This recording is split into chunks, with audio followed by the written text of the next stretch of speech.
رسول پاک صلی اللہ علیہ وسلم کا چاند کے 2 ٹکڑے کر دینا، درخت کو اشارہ کیا، درخت کو فرمایا، درخت زمین چیرتا ہوا بارگاہ رسالت میں حاضر ہوتا ہے، کلمہ پڑھتا ہے، پھر فرمایا واپس چلا جا، واپس چلا جاتا ہے، کنکڑیاں مصطفیٰ کریم کا کلمہ پڑھتی ہیں، سورج پلٹ آتا ہے، اور کئی ایسے معجزات ہیں کہ پیارے آقا صلی اللہ علیہ وسلم کے ہم بیان کرتے ہیں اور ہم پڑھتے اور سنتے رہتے ہیں۔ انہی میں ایک معجزہ معراج النبی ہے کہ رات کے مختصر سے حصے میں پیارے آقا صلی اللہ علیہ وسلم نے مسجد الحرام سے مسجد اقصیٰ کا اور پھر آسمان و لامکان یہاں تک کہ جنت کی سیر کی اور جہنم کو بھی دیکھا، اور یہ سب کچھ سفر ہو کر رات کے مختصر سے عرصے میں آپ واپس تشریف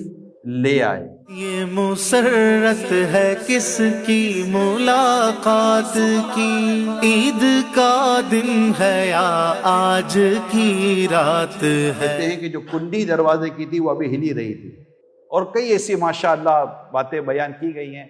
کہ بس جتنا سنتے ہیں نا اتنی آقا صلی اللہ علیہ وسلم سے محبت اور بڑھ جاتی ہے۔ اب یہ واقعہ معراج جو ہوا، اس میں پیارے آقا صلی اللہ علیہ وسلم کو صدمات پہنچے تھے، جس میں کچھ سفر میں بھی تھے، کچھ طائف کا واقعہ بھی تھا،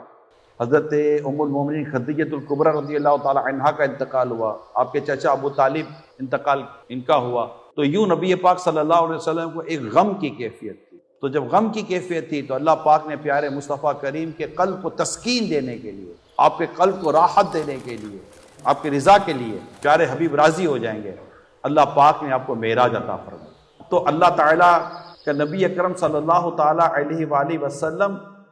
سے یہ محبت کا معاملہ تھا۔ آپ دیکھیے رسول پاک صلی اللہ علیہ وسلم کی خواہش یہ تھی کہ بیت المقدس کے بجائے ہمارا قبلہ کعبہ ہو، یہ آپ کی خواہش تھی، اور عین نماز کی حالت میں اللہ پاک قرآن کریم کی آیت نازل فرماتے ہیں، حبیب ہم دیکھ رہے تیرا بار بار آسمان کی طرف سر اٹھانا، تو پھیر دو اپنے چہرے کو مسجد الحرام کی طرف، ہے نا قبلہ۔ اب نماز کی حالت میں آیت کریمہ نازل ہوتی ہے، اس کو مسجد قبلتین کہتے ہیں، نہ دیکھی ہو تو اللہ دکھائے، دیکھی ہو تو اللہ بار بار دکھائے، مسجد قبلتین، 2 قبلوں والی مسجد۔ یہ عین نماز کی حالت میں رسول پاک صلی اللہ علیہ وسلم نے نماز کی حالت میں ہی اپنا چہرہ مسجد الحرام کی طرف کر دیا اور قبلہ تبدیل ہو گیا، اور صحابہ کرام بھی پیچھے پیچھے۔ صحابہ کرام کی تو شان یہ تھی نا کہ جو آقا کرے یہ تو ہم مطلب ہمیں آج کل سننے کو ملتی ہے کہ یہ کیا ہے، نہیں یوں کیا ہے۔ صحابہ کرام تو دیکھتے تھے کہ آقا کیا کرتے ہیں، وہ جیسے آقا کو کرتا دیکھتے تھے کرنا شروع ہو جاتے تھے۔ ان کے لیے یہی کافی تھا کہ پیارے آقا کو یہ پسند ہے، پیارے آقا یہ چاہتے۔ تو خدا کی رضا چاہتے ہیں دو عالم، خدا چاہتا ہے رضا محمد صلی اللہ تعالی علیہ وآلہ وسلم۔ حدیث پاک میں آپ کو سنا، حدیث قدسی ہے، اے محمد، یعنی اللہ فرماتا ہے محمد صلی اللہ علیہ وسلم، ساری مخلوق میری رضا چاہتی ہے اور میں تیری رضا چاہتا ہوں۔